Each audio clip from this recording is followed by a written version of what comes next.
Our next speaker is Kerri O'Shaughnessy, is a Riparian Specialist with the Alberta Riparian Habitat Management Society, more commonly known as Cows and Fish. In this role, she works to build a literacy about riparian areas, the highly productive, sensitive, but resilient water-loving zones of the landscape. A key part of building a foundation of knowledge is understanding the benefits of these areas that provide, as well as acknowledging the living near the water. It's not without its challenges, of course, including those posed by beavers. Cows and Fish tries to present a balanced approach to dealing with these issues with the goal of achieving healthy landscapes for the benefit of all by fostering stewardship action in the watersheds. In 1999, she graduated from the University of Alberta with a B.Sc in Environmental and Conservation Science. She began her career with Cows and Fish in 1999. So please join me in welcoming Kerri to the stage. Thank you very much. Good to see everyone, and thank you so much for all the presenters that have gone through this morning and an early afternoon. It was really a pleasure to hear all the different perspectives and to find that we have similar things in common. So I do want to thank BeaverCon for the invitation, for the opportunity to present to you our perspective here from Alberta. I'm going to talk a little bit about a collaborative approach that ourselves and a research institute in Alberta have undertaken to bring more awareness to beaver on our landscape. So Cows and Fish is a not-for-profit organization, so I always like to start out by recognizing those that are supporting us. We have two founding members, which are the Alberta Beef Producers and Trout Unlimited Canada. So that gives you a bit of a hint as to where we got the Cows and Fish name from. And a number of other supports from our local governments as well as not-for-profit organizations. And we also rely and partner a lot with our producers in municipalities and community groups because those are ultimately the folks that are going to be making decisions about our landscapes. So as Cows and Fish, we're more formally known as the Alberta Riparian Habitat Management Society. We've been working in Alberta since about 1992, so this year marks what we're calling our 30th year anniversary. Although we're not totally sure exactly what day it was, it's sometime kind of within this realm. So 30 years of working with producers and communities on riparian areas, on riparian awareness. And I've been fortunate enough to be involved in about 23 of those, starting first out from, doing field work and working, walking all the streams and collecting data to now being more of a liaison or a community, working within the community and providing information more directly. So, as I mentioned, we're not just typically the ones that are making the decisions on our landscapes in Alberta. Cows and Fish, we're a not-for-profit organization, non-government, but we pride ourselves on being a bit of a bridge between the scientific information that's out there and the practical information that's out there that comes from our landowners and land managers. So on the science side related to beaver, we are really lucky to have people like Dr. Glynis Hood that are actually in our area and working in our area. And then we also rely on a lot of the science from a lot of people in the room here, actually at the conference that we've seen. So we've been sharing your information as well. And then we also have the practical side. So these are the folks that are making the decisions, that are doing land management, that are figuring out what works and what doesn't. And we have the ability to sort of connect those people as well as share the different perspectives. Now, beaver is not our primary role. Riparian areas in general are what we're focusing on. And we do have roots in agriculture, as, again, the Cows and Fish name might suggest. And it basically came down to, a group of ranchers looking for information about how they could better manage their trout streams as well as their grazing operations. And they weren't interested in being told what to do. They were being interested in told more information that could allow them to make different decisions for the benefit of both the livestock and the environment. And landowners are a pretty interesting group. They're very practical people. Pierre, who is the fellow on sort of the landowner side here, says, we could just do everything once, do it right, we'd do it forever. So that sounds pretty practical to me. So we do our work within a particular approach, generally having these 5 elements, and of course it's an ongoing learning relationship with lessons learned. First of all, we figure out what the issues are, we help people understand what their ecological, and what their environments are about, figure out who the people are that can help solve an issue, figure out what the tools might be that are needed in order to address that issue or to maintain something, which then enables community-based action. So those are those decisions being made that are hopefully beneficial for all the different things that are in the riparian lands, and then monitoring and figuring out are things working. And we do these both within the community groups we work with, but also within our own organization. So just a little bit of context. Alberta is in Western Canada. We are one of the prairie provinces, but we have the luxury, I think it's a luxury anyway, of just having a variety of landscapes. It does make things complex in terms of how we do things, but we've got everything from Rocky Mountains to prairie grasslands and plains to sort of the fringe areas like foothills and montane reaches, as well as boreal forest, and then sort of transition zones like parkland. So a lot of different landscapes to navigate, and beavers are present in most of those. We also have a number of activities going on our landscape. Just like everywhere, it's a busy place. We've got everything from agriculture to lake lot and cottage development, recreation, motorized and non-motorized, forestry, some of the more, there's a little bit of mining going on, golf courses, recreation. So a lot of things happening that are affecting the way that our landscape is responding and whether or not we're able to have the goods and services that we've already heard so much about today. So those riparian lands, which are those lands next to our water bodies, whether they're flowing or standing, when they're healthy, they do a lot of good things. We've heard about the ecosystem services that are related to filtering water, harnessing energy to reduce erosion, providing forage and biodiversity, providing recreational opportunities. And over the years, Cows and Fish has developed a lot of good materials to help, on the grazing management side, for example, how to keep a riparian area healthy. And we've been sort of going into the lake lot management side. What are the strategies that people can use when they're living on a lake lot to keep their riparian area healthy? And expanding also now into recreational opportunities on public lands as well. So figuring out, through riparian health assessments, and we've got tools to measure the health and condition and get people interested in that sort of thing. We've got pretty good tools in that respect.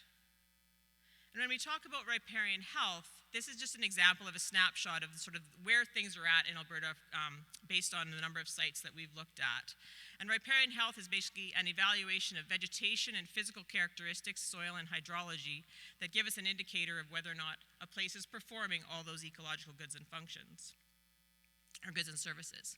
So about a quarter in the red are sort of unhealthy and not functioning, about a quarter are healthy and functioning, and then there's a bunch in the middle. And we've been, again, pretty good at figuring out how cattle and how people impact these areas. It's the beaver side that has sort of always been a little bit of a gray area. But we have, though, been making observations about beaver for about 20 years. And basically, from these inventories, we can sort of find out that there's about 2/3 of our sites that have beaver activity in them, so whether they've been historic or active, and about 35% that are missing them. And that doesn't mean a lot until we start to think about, things in a bit of a different way. So in some of the less than healthy situations where vegetation has been lost, where water tables are lowered, and the streams or wetlands become disconnected to their floodplains, the landscape suffers, and we've heard that already today. No different up where we are. We've got lots of places that are seeing prolonged drought, lots of places that are seeing, high and damaging flood events and with higher impact. That bottom picture is the city of Calgary in 2013. And basically a whole downtown area of Calgary was flooded. And interestingly enough, it did the same thing in something like 1920. So things have not changed a lot.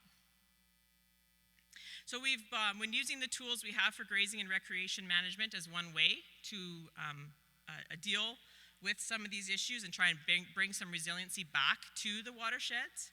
But it's definitely been becoming more apparent that we might be overlooking the one piece that we could add to the extension repertoire, and that is our homonative rodent, Castor canadensis.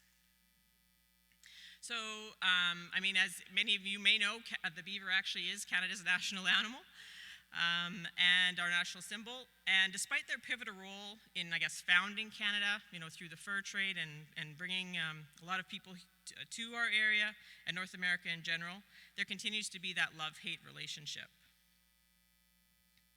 And it's generally rooted in whether or not somebody has had a problem with the beaver. If they've never had an issue, typically there's not.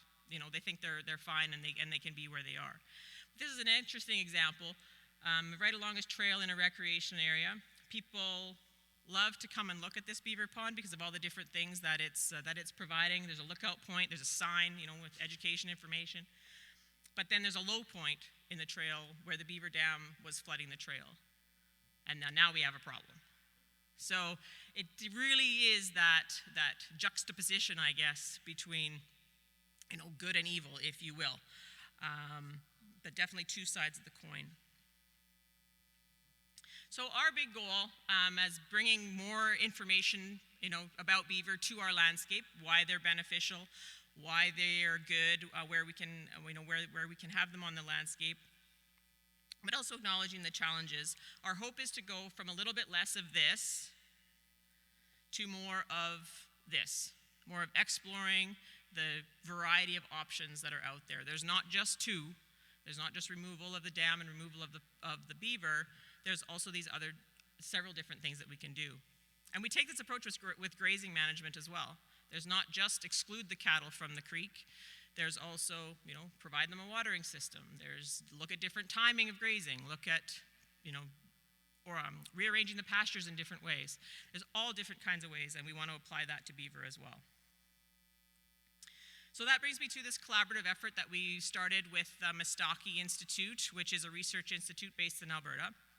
And the goal was to expand, again, the literacy and the understanding of beaver, decrease conflict, and find out if we can increase the social tolerance for having them provide those ecosystem services for us.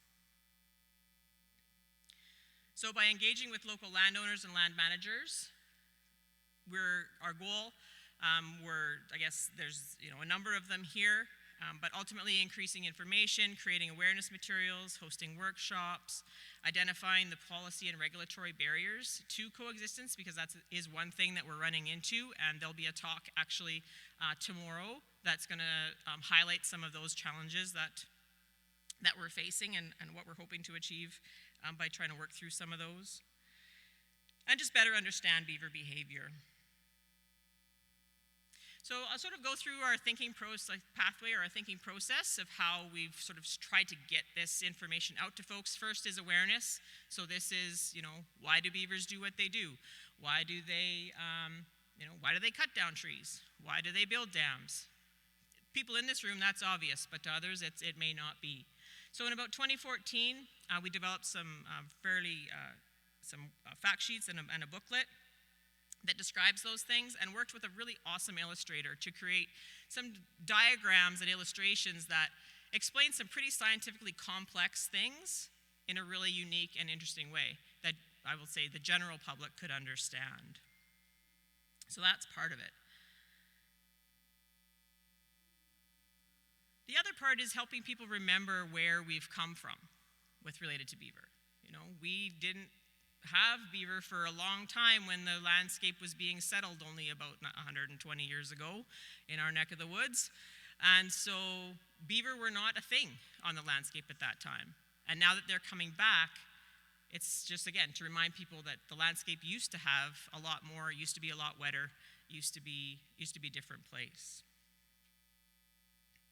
So we created these beavers in our landscape workshops. So basically they're all about living with beaver. It covers everything from beaver basics like ecology and natural history through the challenges. Definitely we have to acknowledge we are a human-based society, and we ultimately have some conflicts that are potentially out there.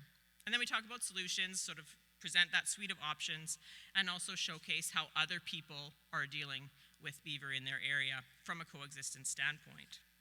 So that's where a lot of the research comes in. We've also been hosting outdoor workshops, hands-on workshops, where we have the opportunity to work with people like Adrian Nelson to come. He's in B.C, so he's right next door, so being able to invite him over to share his experience and teach people to how to install flow devices. I've had the pleasure of learning from him, as well as learning virtually through the Beaver Corps with Mike Callahan. So being able to gain, some hands-on experience is no replacement for just talking about it. So it's been an awesome opportunity to get some of these sites on the ground so that we can actually show people that it works. Because this is kind of a new concept in Alberta. So this is just a bit of a schematic of how sort of coexistence tools, a variety of them, everything from pond levelers to culvert protectors to tree wrapping, has been sort of expanding throughout Alberta since we started with this initiative to get the word out. And it's grown, exponentially over those years. And this is one example that I wanted to share with you. It's a conservation site that is in sort of western Alberta, near a place called Caroline or Rocky Mountain House. It's beavers are allowed to live here because it is a conservation property. But they were having a great time damming up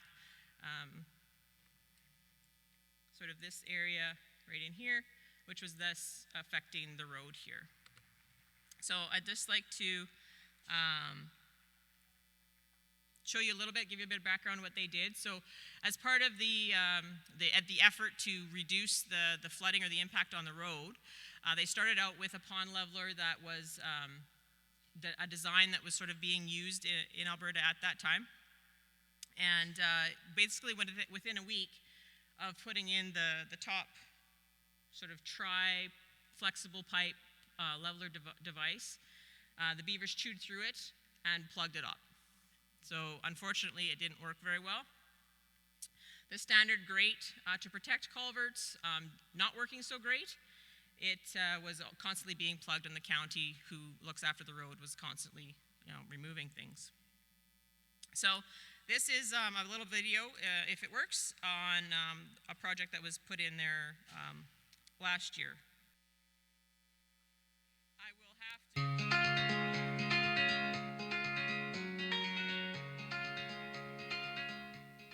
Hi, this is Kerri with Cows and Fish, and I'm sitting out along this beautiful beaver pond in central west Alberta. This is a location where beavers are really active in a wildlife area, and their ponding has been so great that it was causing some problems for the road upstream. So in 2021, Cows and Fish, the Alberta Conservation Association, and Humane Solutions got together to put in a flow device that would manage the pond level, lower it some so that the beavers could still maintain their home here, but the issue along the road will hopefully be less over the coming years.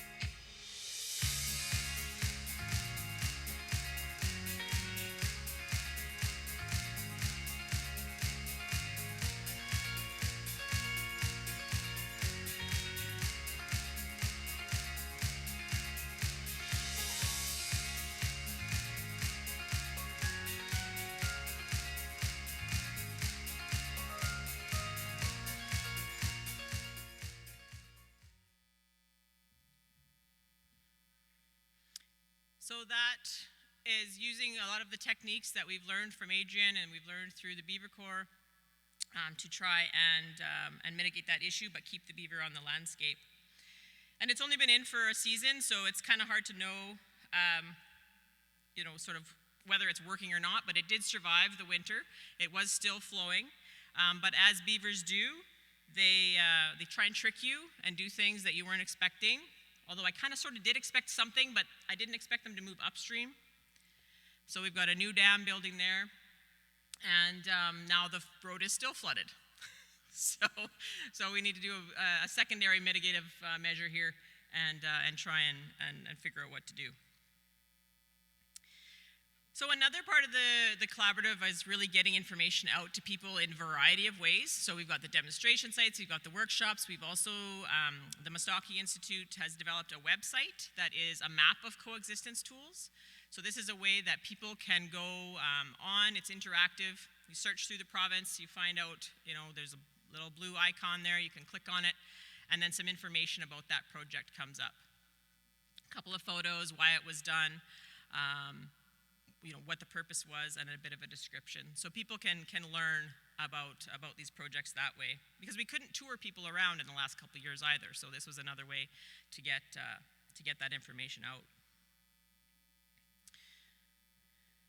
Some of the other work through the collaborative was that cost-benefit piece. So we've heard a lot about the economics of things and being able to showcase that there is a cost-benefit to shifting the way that we are looking at dealing with beaver issues.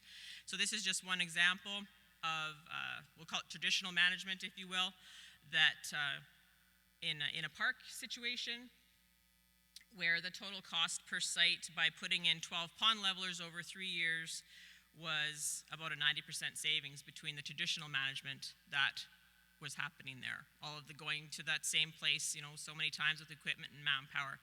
And there's a bit of a fact sheet on this as well. And from some of that work, the Mustache Institute in particular developed a cost calculator. So it's a fairly simple tool, also available on the website.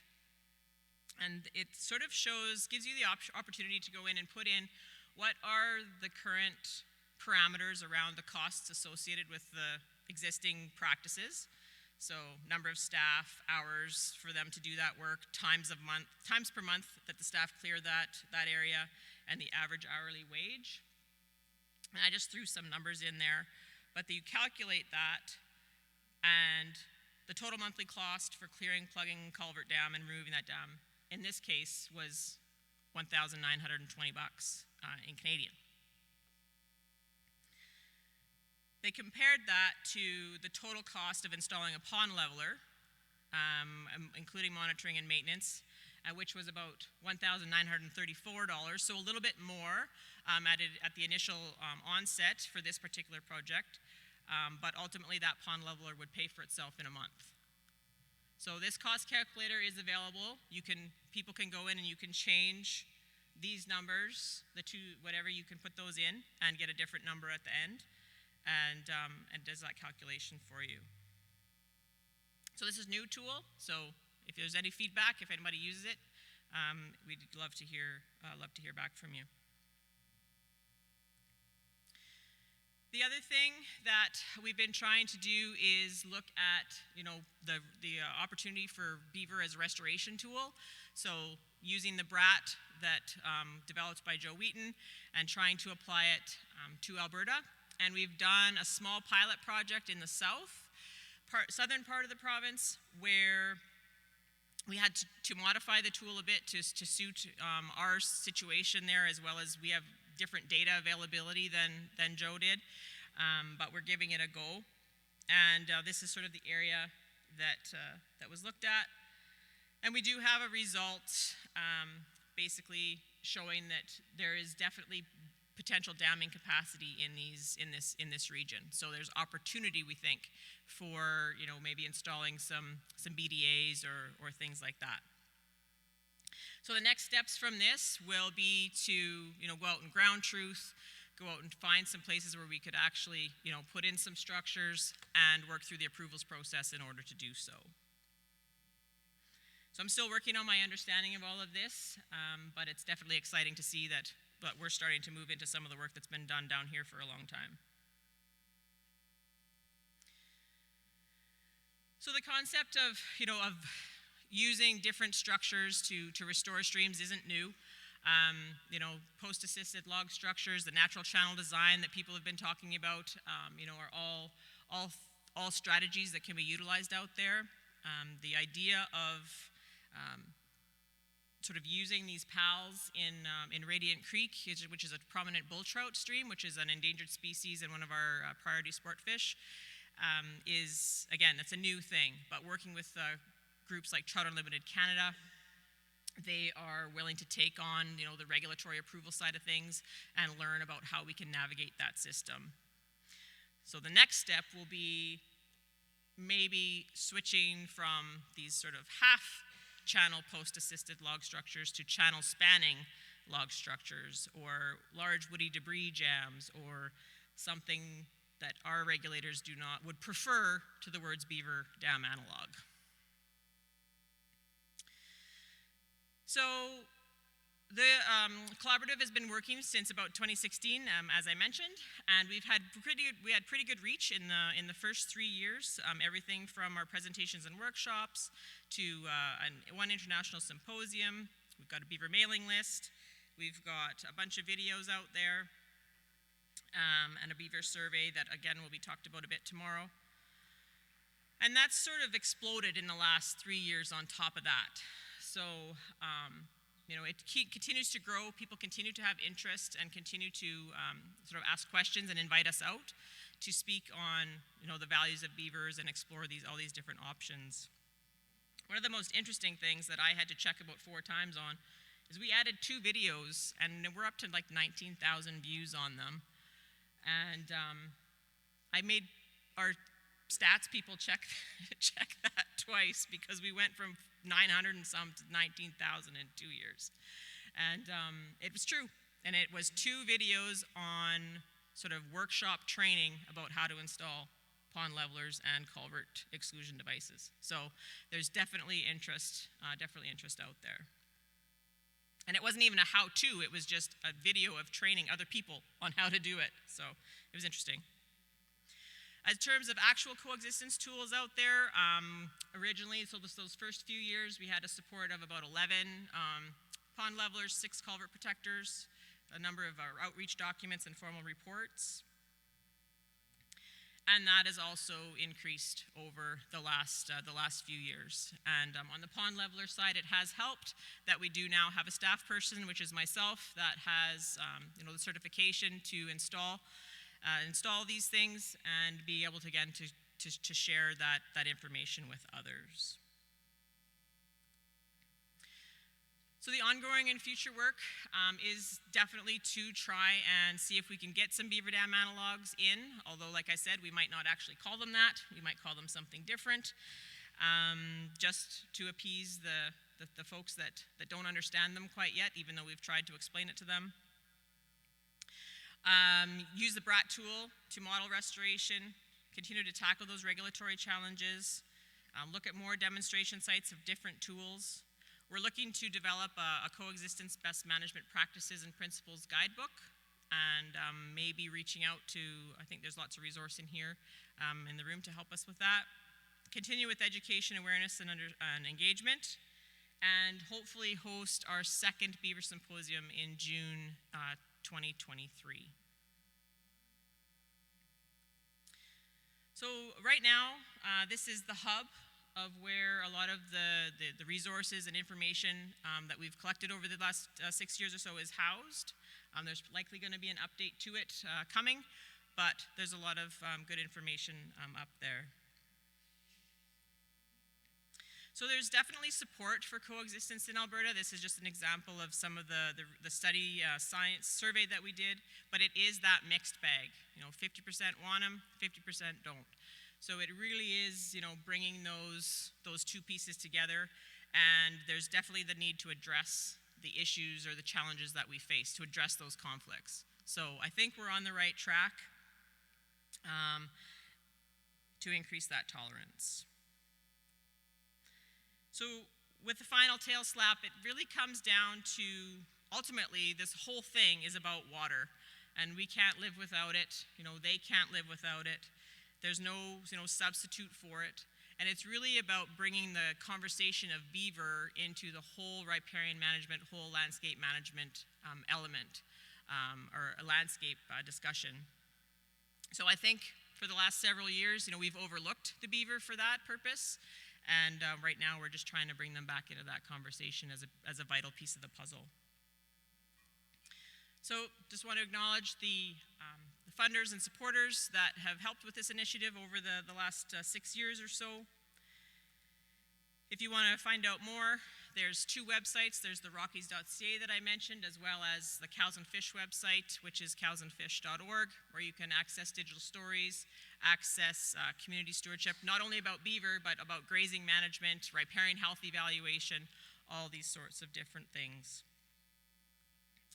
And so I am based in Edmonton, which is in the central part of the province, but Cows and Fish is province-wide, and our website also has different contacts in those areas as well.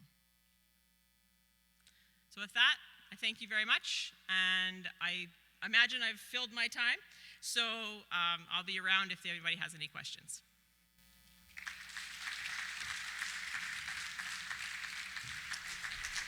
Thank you so much, Kerri.